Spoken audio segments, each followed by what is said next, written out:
Hi, welcome to day 36 of Science Challenge. Today we're going to investigate seed dispersal. So plants and trees have different ways of spreading their seeds to make sure that their offspring don't compete with each other. And some of the ones that you might have seen are the ones that come from trees. They're called helicopter seeds. So trees like sycamore or mountain ash produce these seeds that will spin from the tree and travel away from the tree. So today we're going to investigate a little bit about these. Okay, so what you're going to need is a piece of cardboard or a few pieces of cardboard, a ruler, a sharp pencil, some scissors and maybe some paper clips. Okay, you're also going to need this, which is just a little template of the helicopter that you're going to make. So what I've done, and this is what I suggest you do as well, is I've just drawn it out. Now you can see here that we've got A, B and C. A is the width of each of the wings, B is the length of the wing and C is the length of the tail. The width of my wings is 3 centimetres, the length of my wing is 6 centimetres and the length of my tail is 7 centimetres.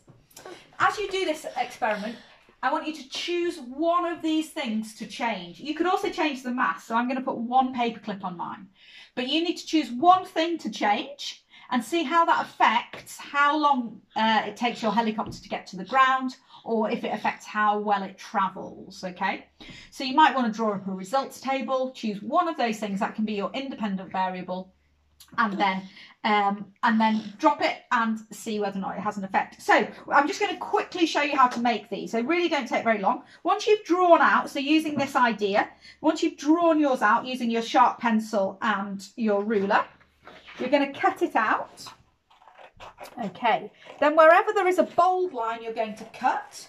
Wherever there is a dotted line, you're going to fold. Okay, so I'm going to cut there and there, and I'm going to cut down here.